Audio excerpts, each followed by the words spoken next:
I, did do criminal defense for a while, and you do see people who bring forward claims of violence or assault, and they are extremely traumatized by having to put forward that evidence on the stand.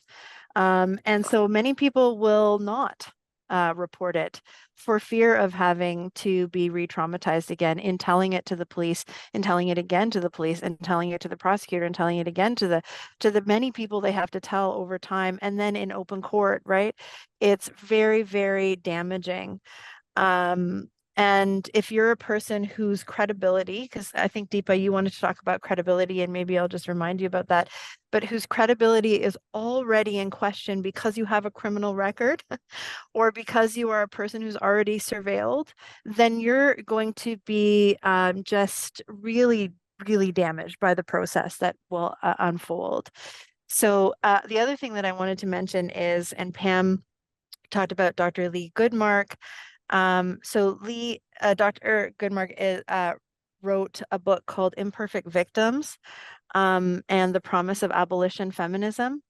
And so our organization is an organization that believes in that prisons do not have the effect that we want them to have in our society, right? Like we believe that prisons are going to provide public safety and rehabilitation, and that people go into our prisons one way and come out totally reformed and rehabilitated and ready to reintegrate into society.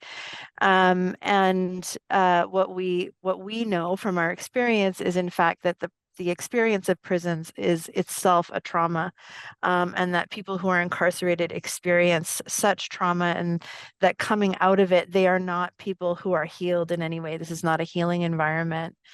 And so I understand as a human being why we want to have a law on the books that says this particular behavior is bad. We don't condone this behavior. We think it's something that is not okay with us. So I understand why people would say, great, let's criminalize it, because it means that we're showing to the world that this is something that we don't condone. However, what the practical aspect of criminalizing something after the fact, and Pam and I were both at committee when they were doing the study, and so was Deepa, I believe. But Pam and I were there on the same day.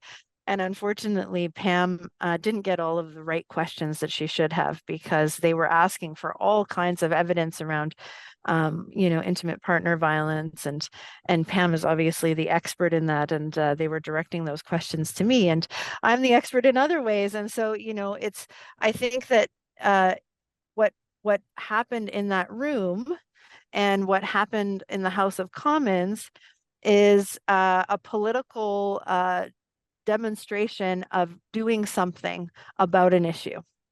So intimate partner violence and coercive control are issues. We know that. We talk about them as being, epidemic levels of, problem in our country. And so we all want to do something with them. And legislators think to themselves, what are the tools that I have to do something about it? Okay, maybe I can criminalize it. Maybe that's how we can move forward on this horrific act that we all agree is horrific, by the way. Like, I just want to underscore that.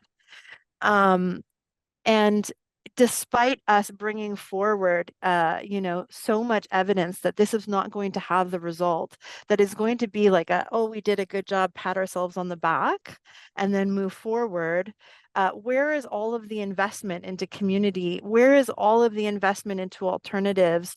How can we actually encourage people to take accountability and to change? Because our criminal law doesn't do that, and prisons definitely don't do that. And so how are we going to prevent people from being harmed in the first place?